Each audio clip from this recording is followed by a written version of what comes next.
Chapter 9. The Sensualists. Grigory and Smerdyakov ran into the room after Dmitri. They had been struggling with him in the passage, refusing to admit him, acting on instructions given them by Fyodor Pavlovitch some days before. Taking advantage of the fact that Dmitri stopped a moment on entering the room to look about him, Grigory ran round the table, closed the double doors on the opposite side of the room leading to the inner apartments, and stood before the closed doors, stretching wide his arms, prepared to defend the entrance, so to speak, with the last drop of his blood. Seeing this, Dmitri uttered a scream rather than a shout, and rushed at Grigory. "Then she's there! She's hidden there! Out of the way, scoundrel!" He tried to pull Grigory away, but the old servant pushed him back. Beside himself with fury, Dmitri struck out and hit Grigory with all his might. The old man fell like a log, and Dmitri, leaping over him, broke in the door.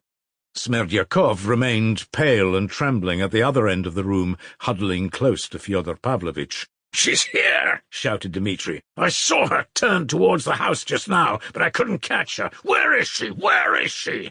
That shout, "She's here," produced an indescribable effect on Fyodor Pavlovitch. All his terror left him. "Hold him! Hold him!" he cried, and dashed after Dmitri. Meanwhile, Grigory had got up from the floor, but still seemed stunned. Ivan and Alyosha ran after their father. In the third room, something was heard to fall on the floor with a ringing crash. It was a large glass vase, not an expensive one, on a marble pedestal which Dmitri had upset as he ran past it. "At him!" shouted the old man. "Help!" Ivan and Alyosha caught the old man and were forcibly bringing him back. "Why did you run after him? He'll murder you outright!" Ivan cried wrathfully at his father. "Ivan, Alyosha, she must be here. Grushenka's here. He said he saw her himself running." He was choking. He was not expecting Grushenka at the time, and the sudden news that she was here made him beside himself. He was trembling all over. He seemed frantic.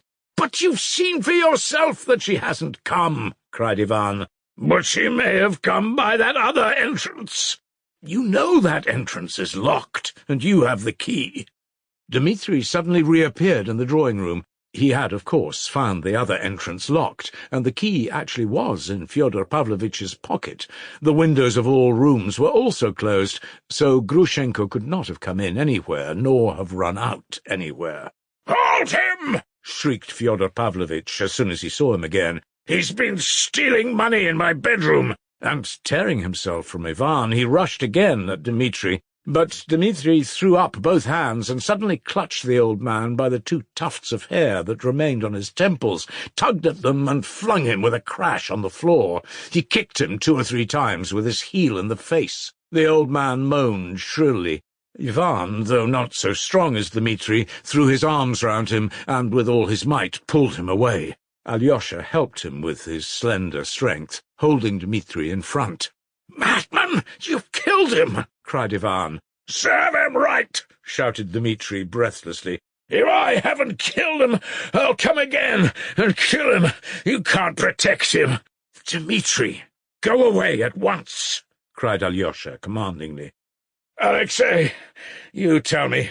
It's only you I can believe. Was she here just now or not? I saw her myself creeping this way by the fence from the lane. I shouted, she ran away." "I swear she's not been here, and no one expected her." "But I saw her, so she must. I'll find out at once where she is. Goodbye, Alexei. Not a word to Aesop about the money now, but go to Katerina Ivanovna at once, and be sure to say he sends his compliments to you. Compliments, his compliments, just compliments and farewell. Describe the scene to her." Meanwhile, Ivan and Grigory had raised the old man and seated him in an armchair. His face was covered with blood, but he was conscious and listened greedily to Dmitri's cries. He was still fancying that Grushenka really was somewhere in the house. Dmitri looked at him with hatred as he went out. "I don't repent shedding your blood," he cried. "Beware, old man, beware of your dream. for I have my dream too. I curse you and disown you altogether." He ran out of the room. "She's here. She must be here. Smerdyakov!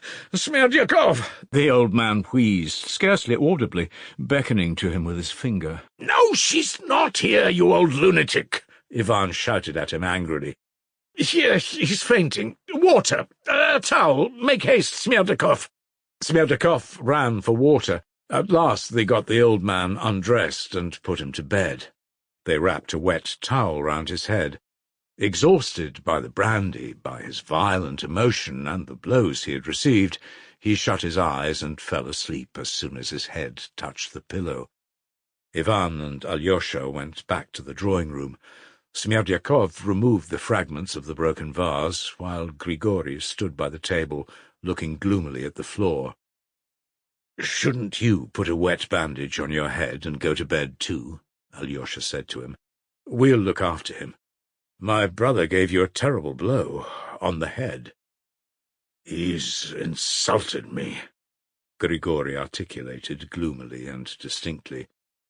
"He's insulted his father, not only you," observed Ivan with a forced smile. "I used to wash him in his tub. He's insulted me," repeated Grigori. "Damn it all! If I hadn't pulled him away, perhaps he'd have murdered him. It wouldn't take much to do for Aesop, would it?" whispered Ivan to Alyosha. "God forbid!" cried Alyosha. "Why should he forbid?" Ivan went on in the same whisper, with a malignant grimace. "One reptile will devour the other, and serve them both right, too." Alyosha shuddered. "Of course, I won't let him be murdered, as I didn't just now. Stay here, Alyosha. I'll go for a turn in the yard. My head's begun to ache." Alyosha went to his father's bedroom and sat by his bedside behind the screen for about an hour. The old man suddenly opened his eyes and gazed for a long while at Alyosha, evidently remembering and meditating. All at once his face betrayed extraordinary excitement. "Alyosha," he whispered apprehensively, "where's Ivan?" "In the yard. He's got a headache. He's on the watch." "Give me that looking-glass. It stands over there. Give it me." Alyosha gave him a little round folding looking-glass which stood on the chest of drawers. The old man looked at himself in it. His nose was considerably swollen, and on the left side of his forehead there was a rather large crimson bruise. "What does Ivan say?" "Alyosha, my dear, my only son, I'm afraid of Ivan. I'm more afraid of Ivan than the other. You're the only one I'm not afraid of." "Don't be afraid of Ivan either. He is angry, but he'll defend you." "Alyosha, and what of the other? He's run to Grushenka. My angel, tell me the truth. Was she here just now or not?" "No one has seen her. It was a mistake. She has not been here."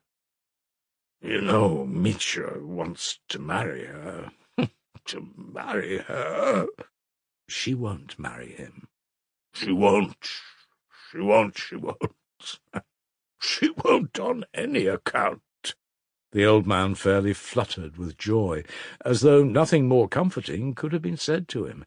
In his delight he seized Alyosha's hand and pressed it warmly to his heart. Tears positively glittered in his eyes. "That image of the Mother of God of which I was telling you just now," he said. "Take it home and keep it for yourself, and I'll let you go back to the monastery. I was joking this morning. Don't be angry with me. My head aches, Alyosha. Alyosha, comfort my heart. Be an angel and tell me the truth." "You're still asking whether she has been here or not?" Alyosha said sorrowfully. No, I believe you. I'll tell you what it is. You go to Grushenka yourself, or see her somehow. Make haste and ask her. See for yourself which she means to choose, him or me. Eh? What? Can you? If I see her, I'll ask her, Alyosha muttered, embarrassed. No, she won't tell you, the old man interrupted. She's a rogue. She'll begin kissing you and say that it's you she wants. She's a deceitful, shameless hussy. You mustn't go to her, you mustn't. No, father. And it wouldn't be suitable. It wouldn't be right at all. Where was he sending you just now? He shouted, "Go," as he ran away. For money? To ask her for money? No, not for money. He's no money, not a farthing. I'll settle down for the night and think things over, and you can go. Perhaps you'll meet her. Only be sure to come to me tomorrow in the morning. Be sure to. I have a word to say to you tomorrow. Will you come? When you come, pretend you've come of your own accord and ask after me. Don't tell anyone I told you to. Don't say a word to Ivan. Very well. Goodbye, my angel. You stood up for me just now. I shall never forget it. I've a word to say to you tomorrow, but I must think about it. And how do you feel now? I shall get up tomorrow and go out. Perfectly well. Perfectly well. Crossing the yard, Alyosha found Ivan sitting on the bench at the gateway. He was sitting writing something in pencil in his notebook. Alyosha told Ivan that their father had waked up, was conscious, and had let him go back to sleep at the monastery. "Alyosha, I should be very glad to meet you tomorrow morning," said Ivan cordially, standing up. His cordiality was a complete surprise to Alyosha. "I shall be at the Hochlakovs tomorrow," answered Alyosha. "I may well be at Katerina Ivanovna's, too, if I don't find her now." "But you're going to her now, anyway. For that, compliments and farewell," said Ivan, smiling.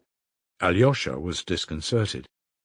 "I think I quite understand his exclamations just now, and part of what went before. Dmitri has asked you to go to her and say that he, well, in fact, takes his leave of her?" "Brother, how will all this horror end between father and Dmitri?" exclaimed Alyosha. "One can't tell for certain. Perhaps in nothing. It may all fizzle out. That woman is a beast. In any case, we must keep the old man indoors and not let Dmitri in the house. Brother, let me ask one thing more. Has any man a right to look at other men and decide which is worthy to live? Why bring in the question of worth? The matter is most often decided in men's hearts on other grounds, much more natural. And as for rights, who has not the right to wish? Not for another man's death.